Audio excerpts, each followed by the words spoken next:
뉴스쇼 화요일의 코너입니다. 라디오 재판정.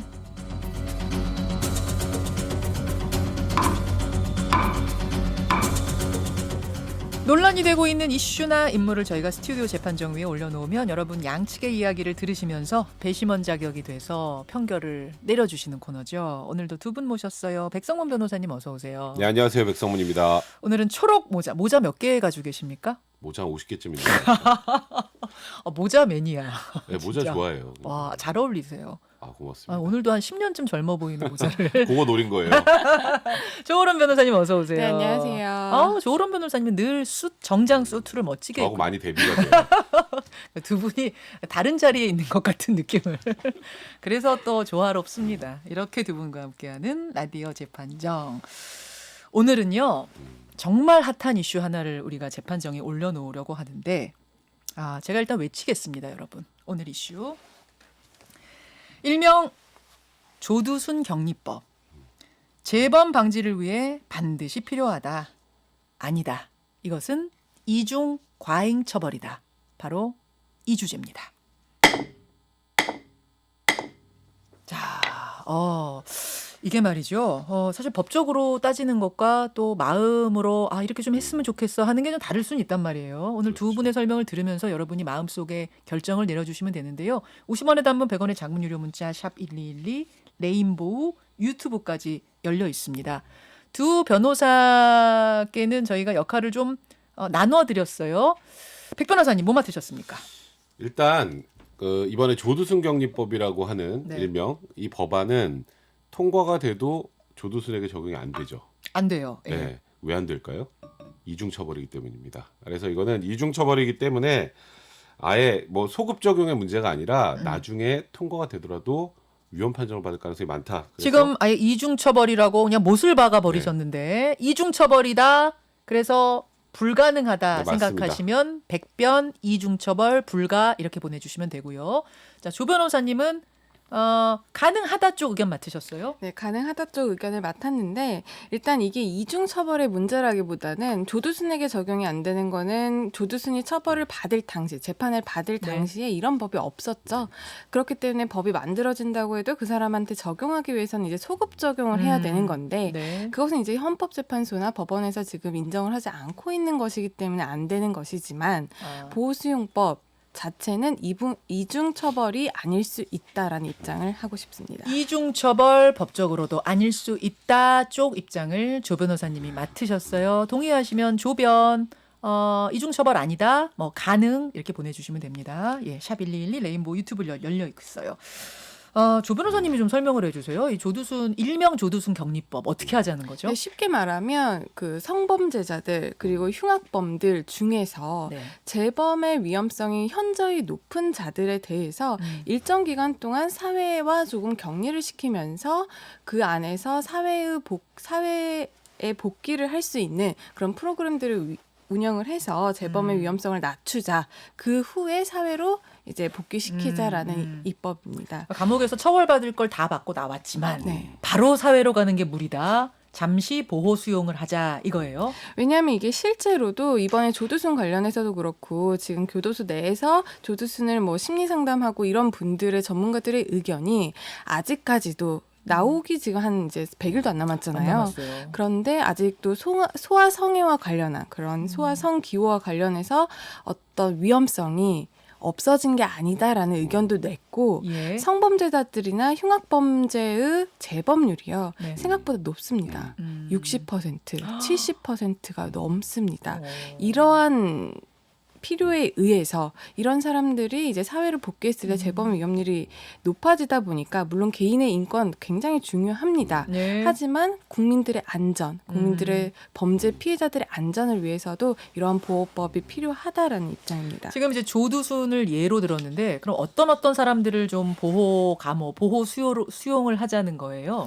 일단 법이 입법 아니라고 나온 것들을 보면요. 네네. 일단 크게는 한 3가지 정도예요. 이제 흉악범, 흉악범, 네. 흉악범 중에서도 강력범죄죠. 뭐 어. 살인, 연쇄살인범. 예. 이 사람들 그리고 또 이제 그 성폭력 범죄자들 그리고 13세 미만 아동 성폭력 범죄처럼 재질이 나쁜 범죄를 저지른 사람 중에서요. 네. 재범의 위험성이 인정 사람들에 한해서 검사가 청구를 하게 되고 이제 법원이 판단을 하게 됩니다. 아, 그 나쁜 범죄 저질렀다고 해서 다 그런 게 아니라 검사가 볼 때 아, 네. 저 사람은 바로 사회로 나가면 안 되겠어요. 이런 사람 중에 또 법원이 마지막 판단까지 법원이 한다. 판단을 하고 이게 무기한되는 게 아니라 네. 또 일정 기간 동안 현재는 최장 7년까지 예. 사회와 격리할 수 있도록 하는 법안입니다. 바로 이게 김병욱 의원이 대표 발의한 조두순 격리법의 내용이에요.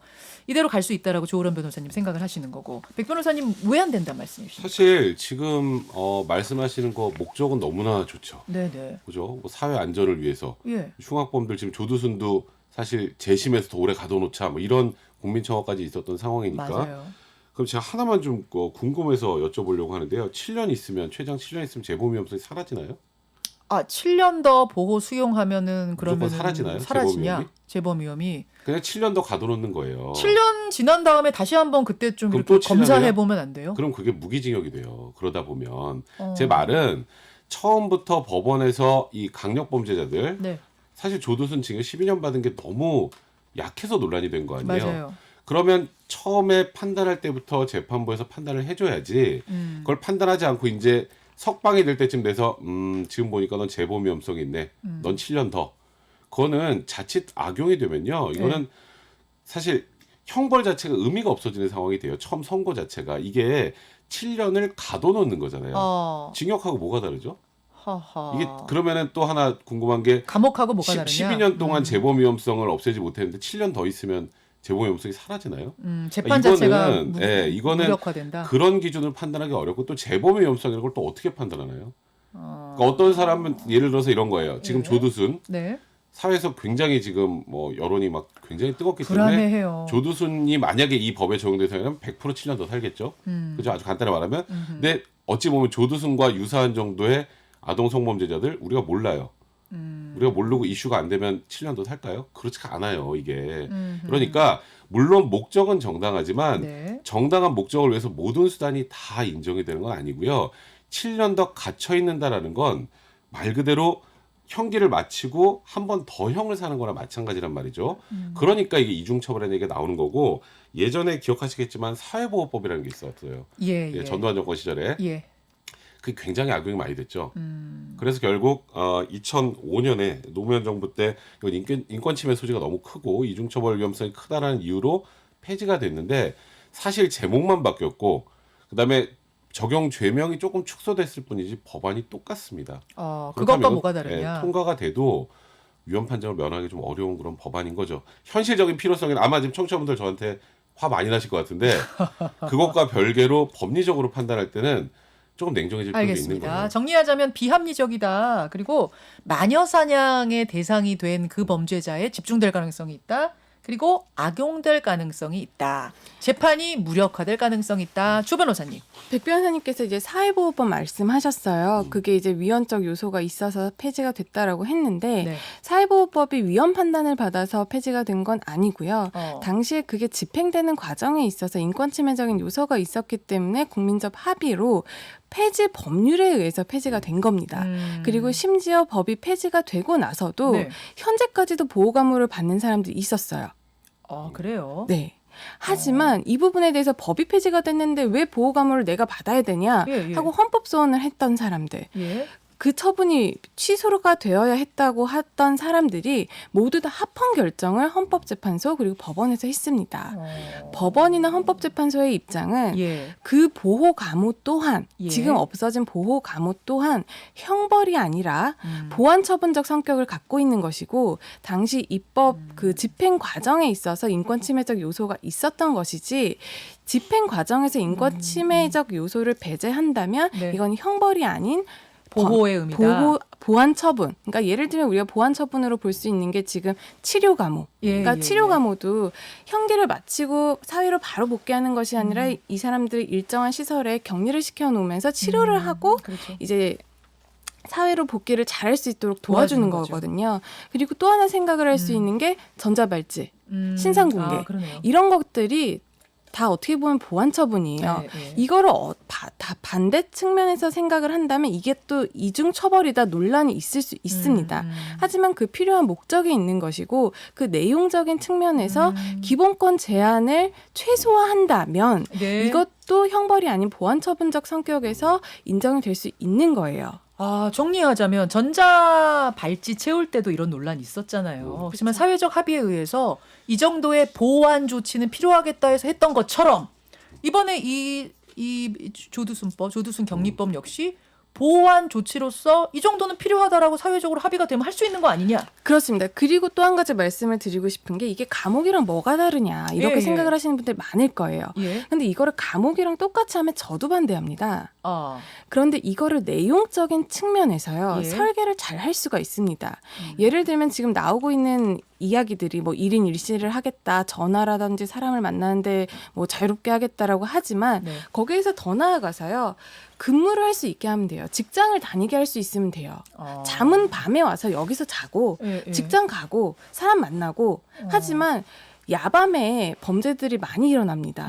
그리고 사람을 몇 시까지는 이제 들어와라 이렇게 한다. 그쵸. 조두순 어두워지기 전에. 조두순이 이제 나온다고 하면 예, 굉장히 예. 많은 인력들이 이 사람한테 붙어서 감시를 해야 돼요. 예. 그러지 말고 이 사람들을 하나의 시설에서 관리를 할 수가 있다면 아하. 그리고 외출할 수 있는 자유라든지 이런 것들을 준다면 사회 비용적인 측면에서도 굉장히 세이브가 될 것이고 이게 아하. 범죄 예방적인 요소 그리고 인권 침해적인 오케이. 요소를 최소화하면서도 이 제도가 운영이 될 수 있는 것입니다. 자, 보내주고 아까- 계시죠, 여러분? 네. 의견. 예. 보안 처분 얘기하셨는데요. 지금 말씀하셨던 것처럼 전자발찌, 신상공개 뭐 이런 거 전부 다 이중 처벌 논란이 있었던 게 사실입니다. 네. 근데 이동의 자유를 배제하지 않은 거죠, 이거는. 그죠? 그렇죠. 전자발찌를 차고 어디든 다닐 수는 있습니다. 예. 다만 이제 본인의 위치가 노출되는 것뿐이고 네. 이것과 아까 말씀하셨던 것처럼 좀 여러 가지 좀 플렉스블한 방안을 마련하면 된다고 말씀하셨지만 유연하게, 유연한 예. 방안을 일단은 기본적으로 본인이 가둬놓는 거고요. 아까 치료 가면은 정말 치료를 해야 되기 때문에 사회복귀를 밀어주는 겁니다. 그거는 이거랑 동일선상에서 놓으면 일단 안 아니 된다는 거고요. 조두순도 이게 치료의 개념 아니에요. 지금 아, 그거는- 심리적으로 뭐 아동에 대한 성애가 아직 뭐 불안정하다니까. 그걸 정신병력이라고 하진 않으니까요. 이게 아예 치료를 해야 되는 그런 상황은 아니니까 실질적으로 지금 말씀하시는 거, 그럼 직업도 갖고 저녁에 잠은 여기 와서 네, 자고 네.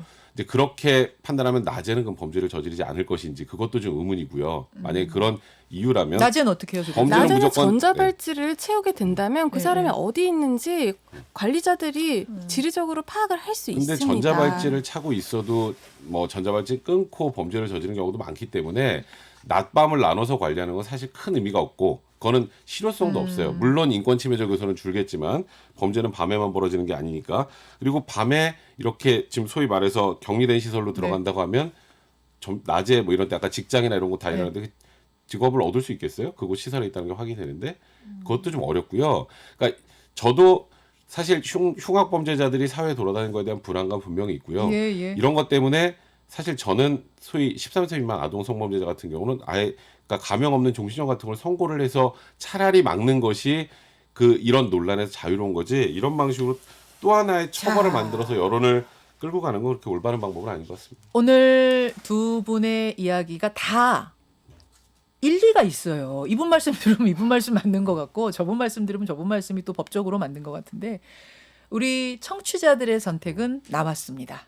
우리 뉴스쇼 청취자들의 선택은 일명 조두순 격리법 감옥에서 나와서 일정 기간 동안 더 보호시설에 있게 하자는 이 법에 대해서 69대 31, 69% 대 31%로 격리법 가능하다 쪽의 손을 들어주셨습니다. 이 정도면 백 변호사님이 선방하신 것 같은데. 그러니까요. 저 충분히 예상되는 거긴 한데 청취자 여러분들도 이게 사실 이 흉악범죄자는 몰라도 네. 나중에 악용되면 문제가 될 수 있다는 걸 어느 정도는 인지하시는 것 같아요. 그러니까 이게요. 그만큼 조두순에 대해서 불안한 마음이 그렇죠. 큽니다. 맞습니다. 상당히 크기 때문에 격리법까지 법적으로 뭐 안 된다고 하면은 그 외의 보완 조치라도 꼭 좀 마련해 달라는 청취자들의 절절한 호소가 아닌가. 저는 이렇게 69%를 받아들이네요. 오늘 두 분의 변호사 고생하셨습니다. 네, 고맙습니다. 감사합니다. 라디오 재판정이었습니다. 김현정의 뉴스쇼는 청취자 여러분의 참여로 이루어집니다. 트위터, 페이스북, 레인보우 게시판, 그리고 단문 50원, 장문 100원의 유료 문자 샵 1212, 우물정 1212 통해 참여하실 수 있습니다. 김현정의 뉴스쇼 여러분과 함께 만듭니다.